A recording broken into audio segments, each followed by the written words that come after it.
अस्सलाम वालेकुम प्यारे बच्चों। तो आज हम यहाँ पर पढ़ा रहे हैं ईवीएस तीसरी जमात का सबक नंबर 4 और सबक का नाम है आओ बावर्ची खाने चलें।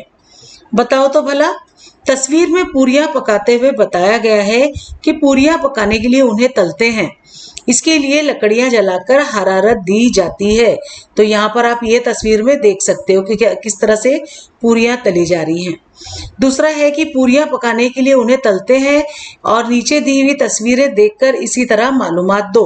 तो ये वाली तस्वीर में हम देख रहे हैं कि ये भून भून के सब्जी को पकाया जा रहा है और ये तस्वीर में हम देख रहे हैं कि इसे सेक सेक के रोटी पकाई जा रही है और यहाँ पर उबाल के खाना पक रहा है जिसके ऊपर धुआं भी निकल रहा है ना। तो बताओ तो भला, कुछ पकवान पकाते वक्त हरारत क्यों दी जाती है? हम कौन सी अशिया बगैर पकाए खाते हैं? पकवान के लिए लकड़ी की बनिस्बत गैस का इस्तेमाल क्यों आसान है? सही है ना। तो पकवान किस तरह बनाते हैं? लोग अपनी पसंद के मुताबिक किस्म किस्म के पकवान बनाते हैं। इसके लिए वो दाल, चावल, गेहूं जैसी चीजें लाते हैं, तरकारी, फल लाते हैं, अंडे, गोश्त, मछली लाते हैं। इससे वो अपनी पसंद के पकवान बनाते हैं। कई पकवान तैयार करने के लिए हरारत देनी पड़ती है। चावल पकाने के लिए चावल में पानी डालकर उबालते हैं। पूरियां, भजिए जैसी चीजें तली जाती हैं, है ना, तल के बनती हैं ये सब, और इसके लिए तेल या घी के इस्तेमाल करते हैं। मोदक, इडली जैसी चीजें भाप में पकाई जाती हैं। चपाती, रोटी सेक कर पकाते हैं। अब गिजाई अशिया को हरारत देकर बनाने से वो आसानी से हजम हो जाती है और वो ज्यादा मजेदार हो जाती है। अब यहाँ पे ये लड़की को आप देखोगे, ये खा रही है तरबूज और ये केला। ये दोनों चीजें बिना पकाए खाई जाती है ना, ये तो फल है। सभी गिजाई अशिया हरारत के देकर नहीं पकाई जाती। कुछ अशिया हम कच्ची खाते हैं। हम हमेशा कच्चे ही फलों को खाते हैं, यानी कि बगैर पकाए। हम कभी कभी टमाटर, ककड़ी जैसी चंद तरकारियां भी कच्ची खाते हैं। ककड़ी का कचुम्बर, केले की शिकरन जैसी अशिया हरारत दिए बगैर ही तैयार की जाती है। अब लज्जत में फर्क महसूस करो, है ना दिलचस्प बात। तो पहला है कि पापड़ भून कर खाते हैं, तल कर भी खाते हैं। तो एक ही किस्म के दो पापड़ ले लो और एक को भून लो और दूसरे को तल लो। तो ये देखो कि दोनों की लज्जत में क्या फर्क है, तुम्हें कौन सा ज्यादा पसंद है। दूसरा है कि मूंगफली के दाने जो है वो भून कर भी खाते हैं और कच्चे भी खाते हैं। तो इसकी वजह से दोनों की लज्जत में क्या फर्क होता है, तुमको कैसे दाने खाना पसंद है ये भी बताओ। तीसरा है कि कच्चे आलू के टुकड़ों और उबले हुए आलू के टुकड़ों की लज्जत में फर्क है। तो हमें तो हमेशा उबले हुए आलू ही अच्छे लगते हैं। अब हरारत देने के मुख्तलिफ तरीके। गिजाई अशिया पकवान तैयार करते वक्त हरारत देने के लिए मुख्तलिफ ईंधनों का इस्तेमाल करते हैं। अब नया लफ्ज सीखो, एतराक पजीर अशिया, यानी जो शय जल सकती है उसे एतराक पजीर कहते हैं। काफूर जो होता है वो खुद जलता है, इसलिए ये एक एतराक पजीर शय है। पानी जल नहीं सकता, इसलिए वो एतराक पजीर शय नहीं है। अब ईंधन। हरारत हासिल करने के लिए जो एतराक पजीर शय आसानी से इस्तेमाल की जा सकती है उसे ईंधन कहते हैं। रसोई गैस, मिट्टी का तेल, पत्थर का कोयला ईंधन की मिसालें हैं। सभी एतराक पजीर अशिया ईंधन के तौर पर इस्तेमाल नहीं होती। जो आसानी से जलती हैं और उनके जलने से काफी मकदार में हरारत पैदा होती है उन्हें ईंधन कहते हैं। अब आजकल कई लोग पकाने के लिए गैस इस्तेमाल करते हैं। ये ईंधन का आसान से इस्तेमाल किया जा सकता है। गैस फौरन जलती है और उससे धुआं नहीं निकलता। गैस पर पकाने से वक्त भी कम लगता है। अब गैस देखो बच्चों, ये वाला है सिलेंडर और गैस का चूल्हा। अब ये तस्वीर में आप देखोगे कि लकड़ी जला के चूल्हे को इस्तेमाल कर रही हैं। तो कुछ लोगों के पास चूल्हे होते हैं, चूल्हे में लकड़ी इस्तेमाल करते हैं। लकड़ी का सुलगना मेहनत का काम होता है। इसके अलावा लकड़ियों से धुआं भी पैदा होता है और ईंधन हासिल करने के लिए दरख्त काटे जाते हैं जिससे माहौल को नुकसान पहुंचता है। कुछ लोग कोयले की अंगीठी इस्तेमाल करते हैं। कोयले से भी धुआं पैदा होता है। जहां लकड़ी, कोयले जैसे धुआं पैदा करने वाले ईंधन इस्तेमाल होते हैं वहां के लोगों को चाहिए कि वो बावर्ची खाने में खिड़कियां लगा लें और इसकी वजह से काफी उजाला भी मिलता है और धुआं भी नहीं भरता। ये तस्वीर आप देख रहे हो, ये अंगीठियां हैं, ये पुराने स्टाइल की है और इस तरह से भी अंगीठी मिलती है जिसमें कोयला जला के इस्तेमाल करते हैं। कुछ लोग ईंधन के तौर पर मिट्टी का तेल भी इस्तेमाल करते हैं, जिसके लिए वो स्टोव का इस्तेमाल करते हैं। स्टोव आप देखते हो, ये है बर्नल वाला स्टोव, बत्ती वाला स्टोव, ये दो टाइप के हैं। अब मिट्टी के तेल को घासलेट भी कहते हैं, ठीक है, घासलेट कहते हैं मिट्टी के तेल को। आजकल बाजार में मुख्तलिफ किस्म की बिजली की अंगीठियां मिलती हैं, इसका इस्तेमाल बहुत आसान है। इसे इंडक्शन भी कहा जाता है, जो कि बिजली की अंगीठी कहा जाता है।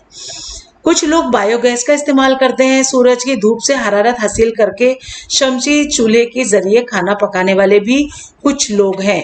अब ये देखिए, मुख्तलिफ कुकर हैं और शमशी तवानाई देने वाले ये सारे औजार।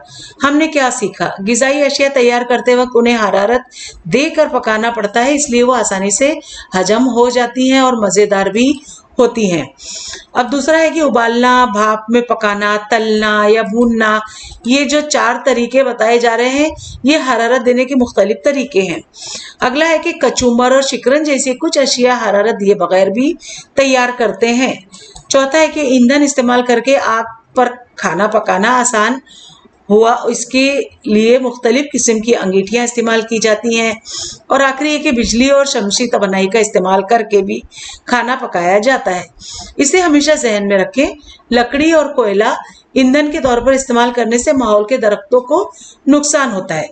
तो बच्चों, यहाँ पर जो है हमारे सबक पूरा हुआ। मैं उम्मीद करती हूँ आपको अच्छा लगा होगा और समझ में आ गया होगा।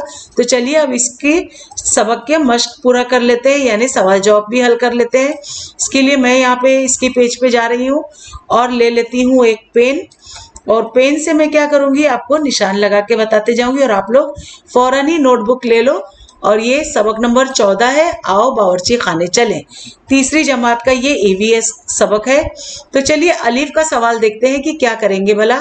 बावर्ची खाने में कोयले की अंगीठी इस्तेमाल करने से दीवारें जो है वो क्या हो जाती है, काली हो जाती है। तो जवाब है इसका कि बावर्ची खाने में कोयलों का इस्तेमाल अंगीठी में करने से दीवारें काली हो जाती है, क्योंकि उनमें धुआं बन जाता है। उसकी वजह से बावर्ची खाने की दीवारें काली पड़ जाती हैं। अब दूसरा सवाल है यहाँ पर बे में, आओ दिमाग पर जोर दें। पहला सवाल, नीचे दी हुई गिजाई अशिया तैयार करते वक्त हरारत देने का कौन सा तरीका इस्तेमाल करते हैं? अब देखिए, ढोकले के लिए क्या इस्तेमाल करेंगे, बेसन के लिए क्या, दाल आमटी के लिए क्या, बासुंदी के लिए क्या, पूरी और करंजी के लिए क्या, और शोरबा सूप के लिए क्या क्या इस्तेमाल होगा। तो जवाब में हम देखेंगे कि ढोकला बनाने के लिए भाप में हमें पकाना पड़ेगा, दाल आमटी के लिए उबालना पड़ेगा, शोरबा सूप के लिए भी उबालना पड़ेगा, और बेसन को भून भून के पकाना पड़ेगा, बासुंदी को उबालना पड़ेगा क्योंकि ये दूध में पकता है, और पूरी करंजी के लिए हमें इसे तलना पड़ेगा। अगला सवाल 2 है कि दूध से तैयार होने वाली गिजाई अशिया की फहरिस्त बनाओ। तो यहाँ पर जवाब है कि दूध से तैयार होने वाली अशिया की फहरिस्त में खीर बनेगी दूध से, दलिया, और हम उसको दही भी बनाते हैं, मक्खन निकालते हैं, चाय बनाते हैं दूध से, वाइट चिकन भी बनाते हैं, चिकन बनाने में हम इसे दूध दही इस्तेमाल करते हैं, पनीर बनाते हैं दूध का, चीज़ दूध से बनाते हैं, चिकन वाइट पुलाव वगैरह में भी दूध दही का इस्तेमाल होता है, और बासुंदी को भी दूध में उबाल उबाल के पकाया जाता है। अब यहाँ पे तीसरा सवाल है कि गीला चना इस्तेमाल करके कौन कौन सी गिजाई अशिया बनाई जाती हैं। तो यहाँ पर देखेंगे जवाब कि गीला चना से क्या बनता है, घुगनी, चना मसाला, चना चाट, रगड़ा, चना समोसा, चना भेल, चना पेटिस वगैरह गिजाई अशिया बनाई जाती हैं। लेकिन गीला चना जो है ना, इसे आप सुबह सुबह अगर नहार पेट एक मुट्ठी खा लोगे ना, तो दिन भर आपको इतना फुर्तीलापन, इतनी मजबूती आपको अपने आप में महसूस होगी कि आप दिन भर थकान नहीं महसूस करेंगे। पता है आपको, घोड़े का जो खाना है ना, वो गीला चना ही है। तो गीला चना हम इंसानों के लिए कच्चा सुबह में रात भर भिगा दीजिए, सुबह एक मुट्ठी खा लीजिए और स्कूल जाइए, कॉलेज जाइए, ड्यूटी पे जाइए, जॉब करिए, बेतहाशा आपके बदन में एनर्जी आएगी। तो बच्चों, इसे जरूर खाइएगा भिगा कर। अगला सवाल है चौथा, सब्जी मंडी से लाई गई बाज तरकारियां जो है हम बगैर पकाए खाते हैं, तो ऐसी तरकारियों की फहरिस्त बनाना है। तो यहाँ पर जवाब है कि फल हमेशा कच्चे ही खाए जाते हैं, यानी बगैर पकाए। हम कभी कभी टमाटर, ककड़ी जैसी चंद तरकारियां भी कच्ची खाते हैं। ककड़ी का कचूमर बना लेते हैं और केले की शिकरन जैसी अशिया हरारत दिए बगैर ही तैयार की जाती है।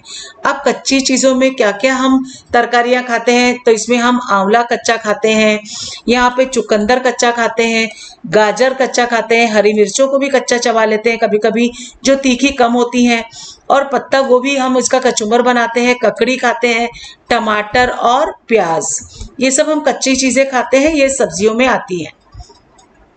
अब जीव में सवाल है कि मुख्तसर जवाब लिखो। पहला सवाल है कि ग़िज़ाई अशिया बनाते वक्त हरारत देने से कौन से फायदे होते हैं, तो जवाब है कि ग़िज़ाई अशिया तैयार करते वक्त उन्हें हरारत देकर पकाना पड़ता है। इसके लिए आसानी से हजम भी होते हैं और मज़ेदार भी लगते हैं। उबालना, भाप देना, पकाना, तलना, भुनना, ये हरारत देने के मुख्तलिफ तरीके हैं। जैसे पूरियों को तल के पकाया जा रहा है, यहाँ पे उबाल के देखो खाना पक रहा है, दाल वाल है, फिर ये रोटी है सेक के पक रही है, और सब्जी को भून भून के पकाया जा रहा है। अब दूसरा सवाल है यहाँ पे कि लकड़ी इस्तेमाल करने से माहौल को क्या नुकसान होता है, तो जवाब है कि कुछ लोग कोयले की अंगीठी इस्तेमाल करते हैं। कोयले से धुआं पैदा होता है। ईंधन हासिल करने के लिए दरख्त काटे जाते हैं, जिससे माहौल को नुकसान पहुंचता है। जहां लकड़ी, कोयले जैसे धुआं पैदा करने वाले ईंधन इस्तेमाल होते हैं, वहां के लोगों को चाहिए कि वो बावर्ची खाने में खिड़कियां लगाएं, और इसकी वजह से काफी उजाला मिलता है और धुआं भी नहीं बनता। तीसरा सवाल है यहाँ पे कि खाना पकाने के लिए गैस इस्तेमाल करने के क्या फायदे हैं, तो यहाँ पर जवाब है कि रसोई गैस, यानी ये जो देख रहे हैं आप रसोई गैस, इसी को कहते हैं चूल्हा और उनका सिलेंडर से खाना पकता है, तो ये ईंधन जो है आसानी से इस्तेमाल किया जा सकता है। गैस फौरन ही जलती है, इससे धुआं भी नहीं निकलता, और गैस पर पकाने से वक्त भी कम लगता है। अब मालूमात हासिल करो, तो दूध से खोआ किस तरह तैयार करते हैं, इस ताल्लुक से मालूमात हासिल करो, इसे लिखो और अपने हम जमातों को सुनाओ। तो जवाब है कि दूध उबालकर उसमें सिरका डालकर फाड़ा जाता है दूध को, और फटे हुए दूध का जो पानी होता है वो फेंक कर और गाढ़ा दूध को क्या करते हैं, खोआ बनाया जाता है। और खोए से क्या क्या बनता है पता है, खीर, सिवैयों में डाला जाता है, लड्डू बनाए जाते हैं, पेड़े बनाए जाते हैं, बर्फी बनाई जाती है, कलाकंद बनाया जाता है, और न जाने कितनी मिठाइयाँ होती है ना, वो सारी चीज खोए से ही बनती है, जिसे मावा भी कहते हैं। अब सरगर्मी है बच्चों आपके लिए, तो अपना नाश्ता खुद तैयार करो। अब मुट्ठी भर मूंगफली के नमकीन दाने ले लो, चने ले लो, थोड़े से मुरमुरे ले लो, और इसमें एक चुटकी नमक और मिर्च डालो और नींबू निचोड़ो, सबको मिलाकर खाओ। लेकिन हो सके तो क्या करना है, अपने बड़ों के जरिए प्याज काटो, कोतमीर डालो, टमाटर डालो, ककड़ी वगैरह को काट कर डालने से क्या हो जाता है, ये बहुत मजा आता है। और जब कैरी मिले ना, तो उसे भी बारीक बारीक काट के डालो। और आजकल जैसे गर्मी का मौसम है ना, तो कैरियां मार्केट में खूब आ रही हैं, तो प्याज, कोतमीर और टमाटर, ककड़ी के साथ कैरी भी काट के डालोगे ना, तो बहुत ही बढ़िया ये बनेगा। क्या बनेगा ये बताइए, ये सब कुछ डालने के बाद भेल बनता है। ठीक है, तो आप खुद से, आपके ओन से इसे करना है, अपने घर के बड़ों के साथ मिलकर करिए, ताकि आपका हाथ वाथ ना कटे प्याज वगैरह काटने से। तो बच्चों यहाँ पे सभी सवाल जवाब भी मुकम्मल हुए। मैं उम्मीद करती हूँ आपको अच्छे लगे होंगे और समझ में आ गए होंगे। अच्छे लगे तो प्लीज सब्सक्राइब करें मेरे चैनल को, लाइक दीजिए, इससे मुझे बहुत हौसला मिलता है। और शेयर करो बच्चों बहुत सारे उर्दू मीडियम के दोस्तों में, ताकि उन्हें भी कोई डाइजेस्ट ना खरीदना पड़े, घर बैठे आसानी से वो भी कामयाबी हासिल कर सकते हैं। और कोई भी डाउट हो ना इस लेसन से, तो आप मुझे कमेंट में पूछ सकते हैं, इंशाल्लाह मैं जरूर जवाब दूंगी। तो मिलते हैं बच्चों अगले लेसन के साथ, तब तक के लिए बाय बाय, टेक केयर, अल्लाह हाफिज।